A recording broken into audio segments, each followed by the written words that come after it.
to have. So, for example, let's make it really literal. If you've ever opened a magazine, GQ, Elle, any Men's Health, it doesn't matter. You'll see ads, and in those ads, you will see that the product and fashion industry is extremely good at brand positioning and taking it very literally. You'll see um, a girl in a gown on a white horse galloping through the streets of New York, and it's all to sell a bottle of perfume, which has absolutely nothing to do with horses. It has nothing to do with that scenario. But the reason they did that was because they're positioning their perfume with other things that mean luxury already to consumers. Gowns, horses are a symbol of wealth. Um, Girl in dress galloping on horse with no tax, symbol of freedom. And so they are literally taking their product and positioning it in your mind right next to something else you already think of as desirable. And just like that, they have created desire for what they're selling by showing you those two things positioned together. So that is my very literal term of brand positioning.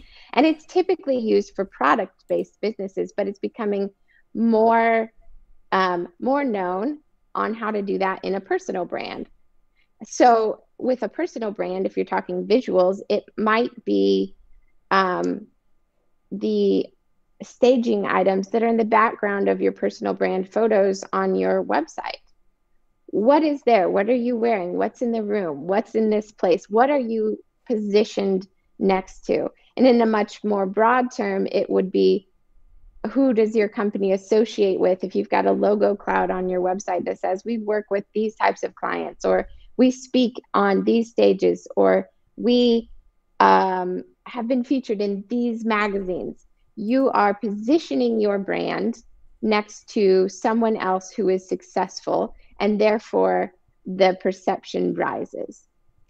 And I'll stop there because that was a really long answer. Yes, that was a good answer though. What is it that people get wrong, I guess, when they come and talk to you? What are some of the myths about the industry, I guess, as far as what people expect? Well, there's a myth that your brand is just about visuals. It used to be even more perpetuated that your brand was just your logo. But now that has begun to expand, and people are like, oh, my brand, it's my colors, it's my fonts, it's how I use them.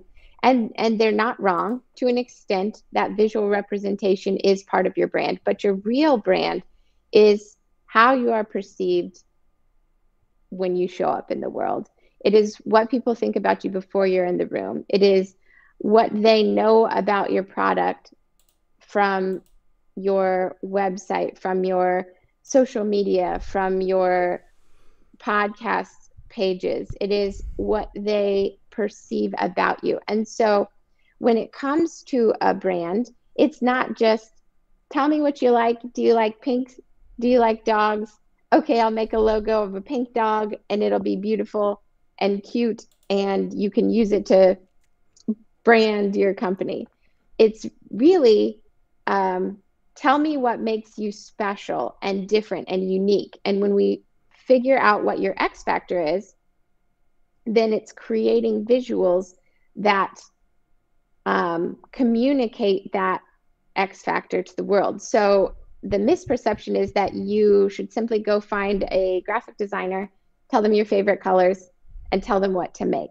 When in reality, you should find someone who can help you understand what your brand stands for and who you want to work with the most and what appeals to them, and creates a visual brand around that message and truly helps you tell that story, instead of finding a graphic designer to make a logo, finding a copywriter to put some words on your website, and then finding a web designer to throw it all together and hope that it sticks. It sounds to me like you work with a lot of luxury brands. Is that correct? Or what type of businesses do you work with mostly?